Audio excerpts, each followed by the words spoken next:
So it's time for a little quick quiz. So this is just to test and see how we're doing. Do we remember the key points about the halogenoalkanes before we move on to some more difficult and longer exam style questions? So here we go. Here are three quick questions for you to just check how are you getting on with this topic. So you'll be able to download these by following the link as a hard copy, or just pause the video if you'd like to do this because it will take you a little bit longer than the time I'm going to spend with the slide up on the screen. So we're now going to go through the answers. Coming up in the next 5 seconds, we will show the answers on the screen. So time to name some of our halogenoalkanes. First one, 3 carbons, so it's going to be propane, and you've got an iodine in there, so it's going to be 1-iodopropane. Do you need to tell us which carbon that iodine's on? Next one, you've got your chlorines on 2 and 3, so it's going to be 2,3-dichlorobutane.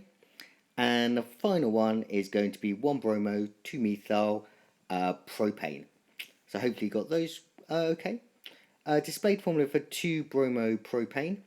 So, 2-bromo, 2-methylpropane. So you've got your propane chain going along here, and then coming off number 2, you've got a bromo group and a methyl group, and the final one, 1-chloro, 2-iodobutane.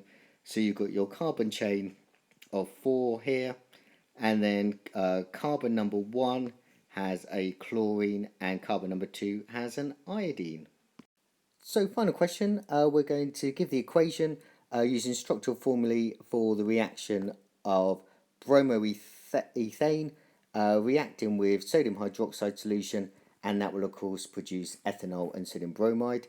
This is a nucleophilic substitution reaction, and the mechanism, of course, you'll remember, is the OH minus ion, hydroxide ion, attacks the delta plus carbon, and the carbon bromine bond breaks to give us the alcohol and the bromide ion.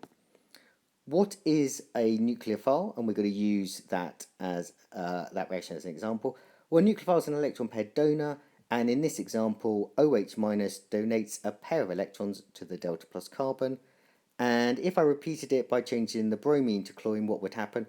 Well, the reaction would be slower because the carbon-chlorine bond is, of course, shorter and stronger, and so requires more energy to break. So there was just 3 quick questions to see how you're getting on with the halogenoalkanes, and there's another video which will talk through some slightly harder, slightly longer exam-style questions.